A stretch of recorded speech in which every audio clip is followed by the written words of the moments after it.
Hello, my name is Eliza Van Dyk. I'm a junior at Westminster College studying environmental studies and gender studies. In the summer of 2019, I was awarded a summer research grant through the Westminster Summer Undergraduate Research Experience, during which time I completed this project: Reimagining Extractive Pathways, Resilient Communities Impacted by Uranium Mining in the Southwest. Before I describe the project, I'd like to begin by acknowledging all of the people who've supported me throughout this project. Thank you to Dr. Xiaomei Pu, my research advisor and mentor. Thank you to the members of MACE who took the time to share their stories with me. Thank you to Christine and Mark who hosted me in their home. Thank you to Susan for supporting this project in every phase. Thank you to Mr. Johns for helping me understand environmental law perspectives. And thank you to Dr. Cheryl Stedman for helping me through IRB review processes. I'd also like to acknowledge the indigenous peoples and their lands who have been disproportionately impacted by uranium in the Southwest due to the entangled systems of settler colonialism and extraction.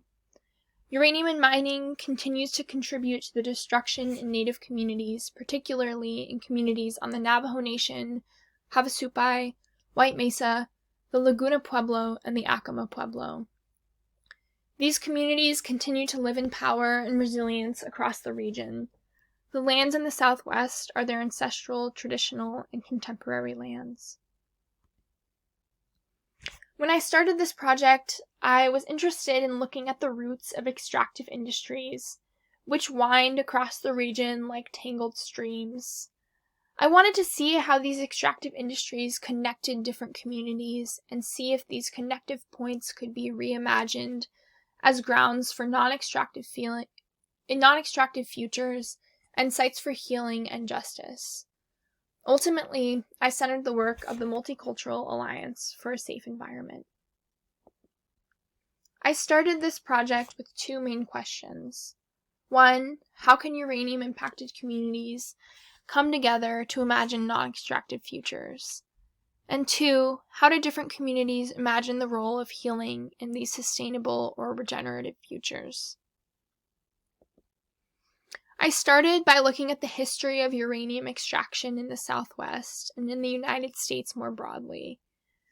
I then interviewed people living in uranium-impacted communities, and I organized these interviews based on the themes of extraction, water contamination, traditional economies, and other themes. And I compiled these interviews, photos, and audio into a narrative project called a story map, where I ended up highlighting the work of the Multicultural Alliance for Safe Environments. When I began looking at the history of uranium, I realized that it could not be separated from the history of the Cold War. In 1945, atomic bombs were dropped at the Trinity site in New Mexico and at Hiroshima and Nagasaki. Just 1 year later, over 800 uranium mines existed on the Colorado Plateau.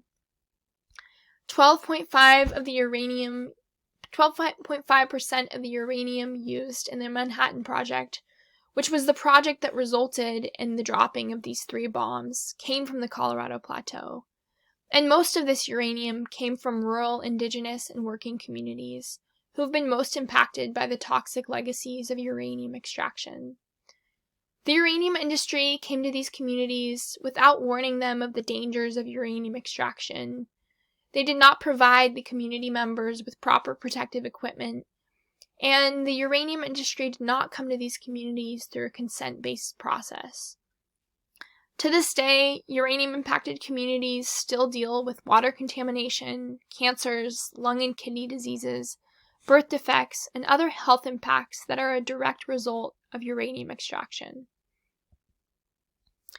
As I started interviewing members of uranium-impacted communities across the region, I came across the work of the Multicultural Alliance for a Safe Environment, which is a group working to restore and protect the natural and cultural environment in New Mexico through respectfully promoting intercultural engagement among communities and institutions for the benefit of all life and future generations. There are 5 core groups within MACE. The first, the Blue Valley Downstream Alliance, is a community of property and landowners near Milan, New Mexico, who live next to and downstream of the Homestake Barrick Gold uranium mill tailings facility. The tailings pile is a 22 million ton pile of radioactive waste with nothing between it and the water supply. Community members have fought to have the area remediated for over 40 years now. The second group, the Laguna Acoma Coalition for a Safe Environment, is a coalition who works for the cleanup of the Jackpile mine. The mine disturbed 656 acres of land and was, at the time, the largest open-pit mine in the world. The third group, the Eastern Navajo Diné Against Uranium Mining, is a grassroots group opposing construction of the Crown Point Uranium Project, a uranium in situ leach mining operation proposed for sites in the Church Rock and Crown Point chapters of the Navajo Nation that threatens precious sources of groundwater. The fourth group, the Post-71 Uranium Workers Committee, is a group of former uranium miners, millers, ore haulers, and drillers who aim to document health conditions among people who worked in the uranium industry after 1971 and to secure compensation for post-1971 uranium workers. In 1971, the U.S. government stopped its procurement of uranium for the atomic weapons program and claimed that they would no longer need to compensate workers in the industry after that point.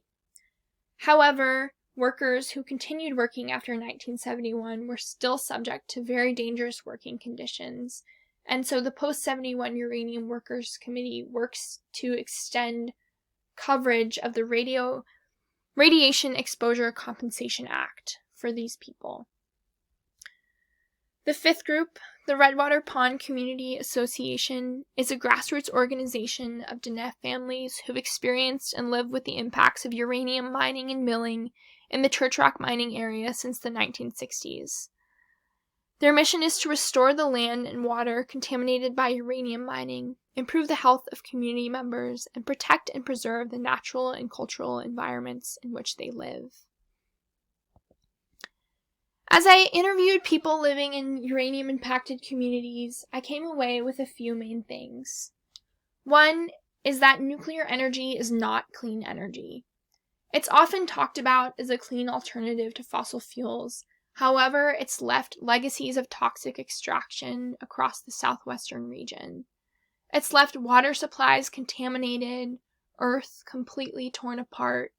It's left people with wide arrays of health impacts.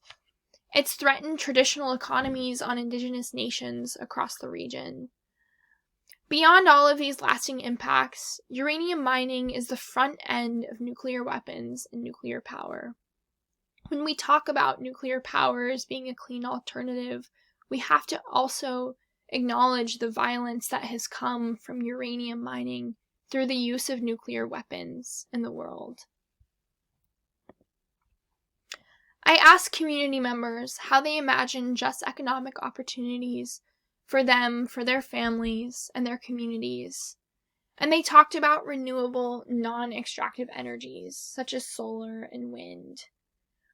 Folks in the Post-71 Uranium Workers Committee talked about how extended compensation would be a boost to the economy, as people finally would be living within their ability to spend money in their local economies. Groups also talked about remediation as an economic opportunity, as community members themselves could be hired for the cleanup of these lands. This would bring great economic opportunity for years and years to the communities of the southwestern region. As indigenous peoples have been directly impacted by uranium, they should also be at the forefront of environmental justice solutions. I want to leave you with this quote from Dr. Tommy Rock.